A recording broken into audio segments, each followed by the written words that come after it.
मुंबईत पार्ला परिसरामध्ये जैन मंदिराच्या पाडकाम प्रकरणी आज राज्य अल्पसंख्याक आयोगात सुनावणी झाली। अल्पसंख्याक आयोगाचे अध्यक्ष प्यारे खान यांच्यासमोर झालेल्या सुनावणीला मुंबई महापालिकेचे अधिकारी, जैन सभेचे महामंत्री उपस्थित होते। जैन समाजाच्या भावना दुखावल्या असल्यास माफी मागतो अशी भूमिका मुंबई महापालिकेकडून मांडण्यात आली। तर महापालिका अधिकाऱ्यांवर कारवाई का करू नये असा सवाल अल्पसंख्याक आयोगाचे अध्यक्ष प्यारे खान यांनी विचारला। डॉक्टर बाबासाहेब आंबेडकरांनी 25 ते 28 कलमामध्ये प्रत्येक समाजातील व्यक्तीला धार्मिक उपासनेचं स्वातंत्र्य दिलेलं आहे। त्याची गळचेपी या मुंबई महापालिकेने केलेली आहे आणि त्या ठिकाणी भली मोठी 5 स्टार हॉटेल उभं करण्याच्या नादात कोणाच्या तरी दबावाखाली हा सगळा प्रकार या अधिकाऱ्यांनी केलेला आहे आणि म्हणून आम्ही दक्षिण भारत जैन सभेच्या वतीनं निषेधही केला। आता आयोगानं लक्ष घातलेलं आहे, चौकशी होईल।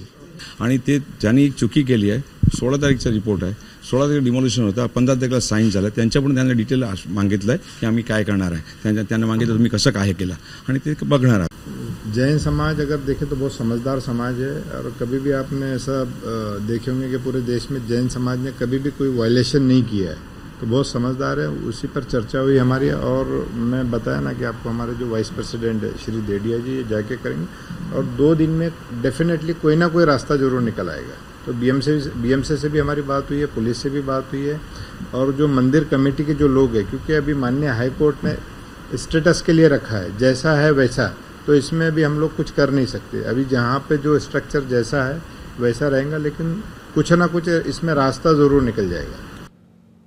या सुनावणी दरम्यान अल्पसंख्याक आयोगाचे अध्यक्ष प्यारे खान यांनी काय सवाल विचारले पाहूया। अधिकृत मंदिर पाडून मनपा ताजमहाल बांधणार आहे का? मनपाचे अधिकारी सकाळी 7:30 वाजता आले, हे ते सारं बॉन्डवर लिहून घ्या। मनपाचं काम असेल तर भल्या सकाळी किंवा रात्री उशिराही येतात। तुम्ही कारवाई करायला गेले होते की गुन्हा करायला? मंदिरावर कारवाई केली, शेजारच्या हॉटेल बारवर करणार का? तुम्ही कायद्यानुसार वागलात हे योग्यच, पण तुमचं कृत्य योग्य नाही। तुम्ही मंदिर मूर्ती तोडू शकत नाही, ज्याने सृष्टी बनवली त्याला तुम्ही तोडले। धार्मिक बांधकाम पाडतानाचे नियम तुम्ही पाळले का? आता तुमच्याकडे काय प्लॅन आहे? मनपा अधिकाऱ्यांवर गुन्हा का दाखल करू नये यावर सविस्तर लिहून द्या। 15 एप्रिलपर्यंत स्थगिती होती, 16 तारखेला उठली, तुम्ही लगेच पाडकाम केले, थोडे थांबू शकला असता। बिल्डरची चौकशी करा, त्याची चूक असेल तर गुन्हा दाखल करा। जैन मंदिर रस्त्यावर होते का? विकासाच्या आड येत होते का?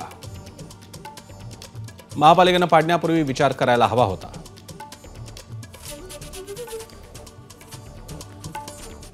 तर दुसरीकडे मुंबई महापालिकेकडून नेमका कोणता युक्तिवाद करण्यात आला त्यावरही एक नजर टाकूया।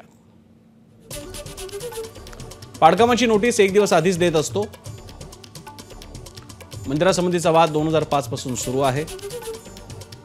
आम्ही त्यांना मूर्तीपूजा करू दिली, त्यानंतर कारवाई केली। काही मूर्ती भिंती शेजारी असल्यानं तुटल्या असाव्या। रहिवासी जागेचं रूपांतर करून मंदिर बांधलं गेलं होतं। सोसायटी विरुद्ध तक्रारी होत्या। 9 वेळा नोटिसा व पाडकामाचे प्रयत्न केले गेले। 16 एप्रिलला मात्र पूर्ण तयारीनिशी गेलो आणि कारवाई केली। जैन धर्मियांच्या भावना दुखावल्या असतील तर आम्ही माफी मागतो। मंदिर 850 स्क्वेअर फूटवरच होतं, पुढे ते 2200 स्क्वेअर फूटवर पसरलं। सोसायटी आणि विकासकांमधला हा वाद आहे, त्यांनी ना हरकत द्यावी।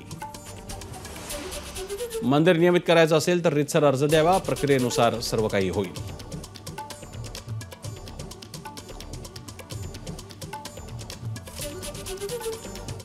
तर सुनावणी दरम्यान जैन मंदिर कमिटीनं काय भूमिका मांडली तेही जाणून घेऊया।